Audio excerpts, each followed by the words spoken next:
Today's readings challenge us to look at our own lives to see where we are in God's sight and contemplate the mystery of God's goodness.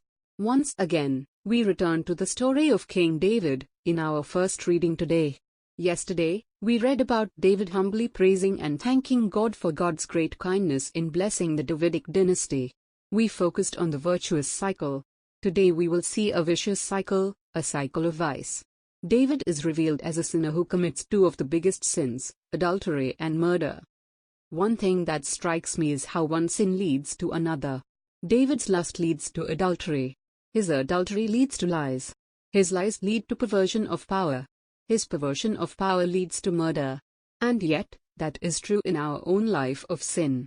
Once we get off the path of following God, of having God as the target of our lives, we seem to go farther and farther away. The Gospel gives us a few parables that help us understand the reign of God. The first parable compares the reign of God to a farmer planting seeds which grow and produce a harvest. We hear that the farmer does not fully understand how the growth comes, but the seeds produces grain for the harvest. We also do not understand how God's compassion and love work. We do not fully grasp the workings of God. We may look at our own lives and try to see God's hand at work. As we do so, we may not fully understand why God has touched our lives in the way God has, but we can see the growth.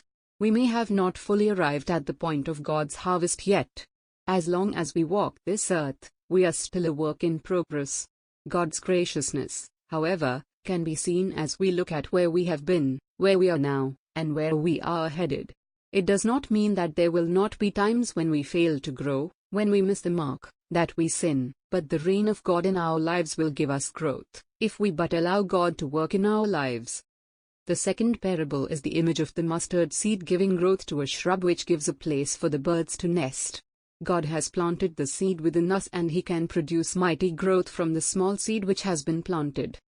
The thoughts that come to me as I reflect on today's readings are the magnificence of God and God's plan for our growth. Even though we sometimes fall from God's grace, God still loves us and wants us to grow into strong, healthy products of God's love, even though we sometimes miss the mark and sin.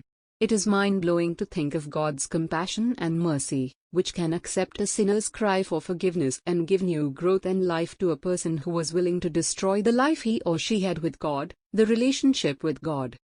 The personal question/action for today: can I see how one sin has led to another in my own life? How have I experienced God's growth in my life? Have the stormy times of my life allowed me to have new and stronger growth?